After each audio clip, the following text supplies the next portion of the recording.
Dito nga ako mag-i-start ng biyahe sa may gilid ng SM Marikina kung saan binaha ng mga nakaraang araw. At nagkaroon kaagad tayo ng first booking dito sa may bandang Riverbanks Marikina. Gutuhan to kaya malamang almusal yung order ng customer natin. Tapos yung drop off nga nito ay malapit lang dito sa may Provident Marikina. Buti na nga lang sumisikat na yung araw at nakikisama. Na-drop na natin at unang booking natin 55 pesos. Medyo masama yung lalamunan ko ngayon, mga magkakasakit ako. Okay lang bumiyahe tayo tsaka nagkaganto yung lalamunan ko yun. Hanggang sa makabalik nga ako sa Ayala Malls Marikina Heights kung saan talaga tayo nakatambay ay may pumasok na. Ito, pangalawa natin to dito sa Starbucks. Ito na yung daan yan sa harapan. Kasi nga pinapasok yung dating pintudo ng tubig kapag umuulan. Pagpasok ko nga sa loob ay nakaredy na yung order ng customer natin. Short distance nga lang din pala to kaya mabilis ko lang naihatid. Okay na, na-drop na natin. 390 meters pala siya, 50 pesos yung delivery charge. Ang lapit nun pero 50 pesos. Alam ko 48 lang. Or pag super session yan. Nga, super session yan. Nasanay lang talaga ako siguro sa super session na mababa yung pamasahe dahil nga saver yon sa mga customer. Ito 1.8 km, 58 yung pamasahe. Kanina 300 meters, 50. 8 yung pagitan nung 1 km. Tama ba? Basta ganun. Kayo na lang mag-compute. Bali ito nga palang drop off natin na to ay pangatlong booking na natin. At hanggat sa maaari ayoko mag-cancel para di maapektuhan yung biyahe natin. Kaya yung sumunod na booking sa atin na pumasok ay grab pabili. Marami sa mga rider ay ayaw nito dahil nga mag-aabono ka o maglalabas ka ng pera. Tanungin natin kung may Gcash sila kasi wala akong cash. Short yung cash ko. Sir, excuse po, may Gcash payment kayo? Nag-grab pabili kasi ako. Nagulat nga ako kasi yung binayaran ko is 2,070 900 lang dun sa may app. Tinawagan ko yung customer at pumayag naman. Yun nga lang guys, ang iniisip ko is nag-start na yung planner 9. Yun na 9:01. Yan layo. Kain to. Pero G lang yan, takbo natin. Kung tutusin, laban naman ako sa mga ganyang kalayo dahil malaki din naman kahit papaano yung pamasahe. Ang problema nga lang, minsan alanganin si Grab magbigay ng booking lalo pag papalapit na yung planner. Pagka-drop ko, 213 pesos yung bayad sa atin dito. Pero yun nga, bakbak ako hanggang sa makapasok ulit ako ng Marikina. Dahil start na yung planner. Mga 10:03, nakapasok na ako niyan at hindi naman ako na miss session. Since sumikat na nga yung araw, ito na yung mga kapote na binibila dahil kagabi ay umulan ng malakas. Since nag-start na yung super session, ito na, pinasukan na tayo ng mga booking. Kaya naman, dalawang order ka agad yung pumasok sa atin. Na-drop ko na yung una mga boss at papunta na tayo sa pangalawa. Yung pangalawa nasa 4.3. May piyok.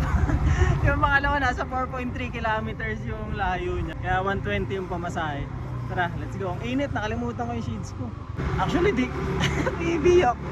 Actually, di ko nakalimutan. Kala ko kasi uulan. Hindi na ako nagdala ng shades. Biglang sakto naman tirik yung araw. Pero okay lang yan, at least medyo maaraw-araw. Isa sa ulan. Hindi tayo makakapag-vlog.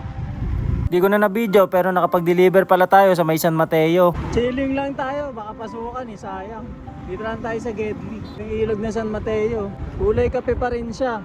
Dapanda-pa yung mga damo, tas puro basuro. Nakaraan, abot yan dyan sa may rip-rip Di pa nga ako nakakapasok na Marikina pero pinasukan na ako ng Grab Express. Dito lang natin lagay sa harapan. Drop na ito, tamay tapat tamay. Na ano talaga ako, drop na ito sa may tapat lang ng SM. Doon 50 pesos to, Grab Express. Tapos pinasuyuan tayo ng customer na siya na lang daw magbantay ng motor ko at ipasok ko yung dog food dun sa looban nila. Wala po bang aso, ma'am? Wala. 50 pesos eh. Next booking yung Jollibee dito sa may Ampid. Sobra nga yung tirik ng araw dito, walang cover sa may parkingan.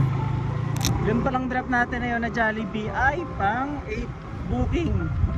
May biyok talaga. Tapos meron tayong tip kanina, 50 dun sa Starbucks pala nung umaga pa. Tapos 50 rin dun sa may Kainta, yung long ride, yung magpa-planner na nagmamadali ako. Bali may 100 tayong tip. Sana pasukan ulit habang nandito para hindi na tayo pumunta ng malayo. Yung pupunta na tayo ng Ayala. Tapos syempre biyahe natin from San Mateo to Marikina Heights. Malayo-layo din yun. So dito pa lang okay na napasukan ng booking sa Newtown kaysa lumayo pa. Nagdire-diretso na yung booking ng super session natin at iba-ibang store na yun na pick upan natin. Halo-halo, may Grab Mart, may Grab Food hanggang sa may makabalik na ako sa Marikina bago matapos yung super session. 103 na pero may drop pa rin tayo. Last drop na natin to. Tapos na rin yung planner. Basically pwede na tayong pasukan ng mga lalayong booking kagaya ng Express. Drop lang natin to sabay balik tayo ulit ng Arco. Tignan natin yung magiging kaganapan. Isa't kalahating oras walang pumasok. Pati planner, 30 minutes yung nasayang. Ngayon lang ako pinasukan. Short distance pa. Balik na ako ngayon sa Arbo. Sayang yung isang oras kanina nung walang planner, walang pumasok. Kaya maniwala dyan, te. Peking 1,000 yan. Masama yan, Lucas. Huwag mong gawin yan. Bandang alas 4 naman, bago matapos ulit yung super session planner, ay pinasukan ako ng express. Last drop natin to. Out of zone to eh. Express, tinakbo ko na lang documents, tapos nagbigay yung customer ng 50 pesos plus 100 plus na delivery charge. Okay na din. Tapos diretso off na tayo bago mag alas 5. Dito nga to sa may Ateneo de Manila, dahil yung anak ng customer natin ay magta-tryouts dito sa may under 16 ng basketball team. Grabe, ang ganda ng court nila at nakakalula.